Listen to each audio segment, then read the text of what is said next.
Здравствуйте, дорогие друзья! Я Андрей и моя веселая и любознательная помощница лисичка Ривиськи.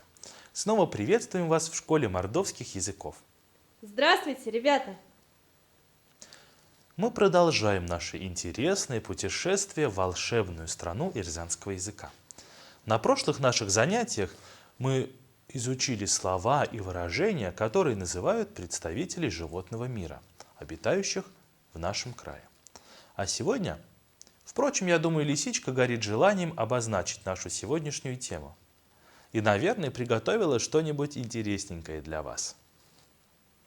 Друзья, послушайте мою загадку на ирзянском языке и постарайтесь угадать, о чем или о ком мы сегодня будем говорить.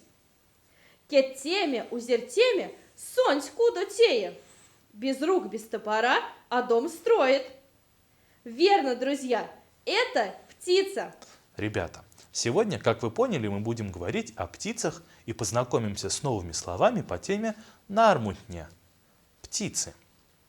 Каждый день мы видим множество птиц. Они сидят на ветках деревьев, смотрят на нас с крыш и переходят дорогу.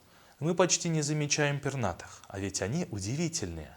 Мы знаем названия птиц на русском языке, а сегодня научимся называть их по-ирзянски. Многие птицы с наступлением холодов улетают на юг. Их называют перелетными. Весной они снова возвращаются в родные места и выводят птенцов. К ним относятся грать, грач, карго, журавль, норов-жорч, жаворонок, письмар, скворец, сеньксь, аист, тырдас, дрозд, тяннав, ласточка, яксярго, утка. Молодцы, ребята! Другая часть птиц относится к зимующим. Они живут с нами рядом не только летом, но и зимой. Они питаются шишками, ягодами, семенами и могут даже зимой найти себе пропитание. Многих из них мы видим каждый день. Ребята, а каких зимующих птиц вы знаете? Назовем их вместе. Варака, ворона, гулька, голубь, кренч, ворон, озяс, воробей, пиже, озяс, синица, покш-прякорж, сова, сезьган, сорока, чавка, галка. Все верно, ребята. Некоторые виды птиц полагаются исключительно на леса в качестве среды обитания. В лесу можно услышать, как деловито стучит дятел, щебечут пищухи, поползни, сойки, не покидает зимний лес и глухарь. Ведь у него всегда есть еда, вкусная сосновая хвоя. А вот тетерева и рябчики едят ольховые сережки, почки и ягоды можжевельника. Как же будут называться лесные птицы на ирзянском языке? Вирсарас, тетерев, кальсезьган, сойка, куко, кукушка, созей, глухарь, шекшата, дятел. Но есть и такие, что прилетают к нам только зимой. Это птицы-гости, их еще называют кочующими.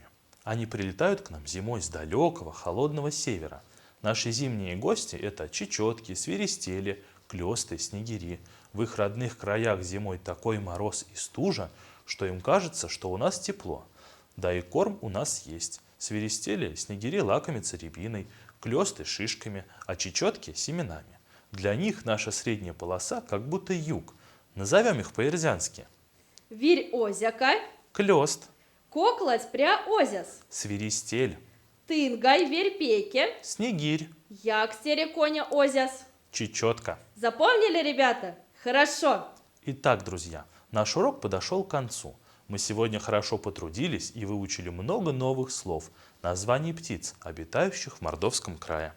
Ребята, мы очень надеемся, что наш урок вам понравился, и вы с нетерпением будете ждать нашу следующую встречу в школе мордовских языков. Ваство мазанок вечки виксялгат. До встречи, дорогие друзья! Кто не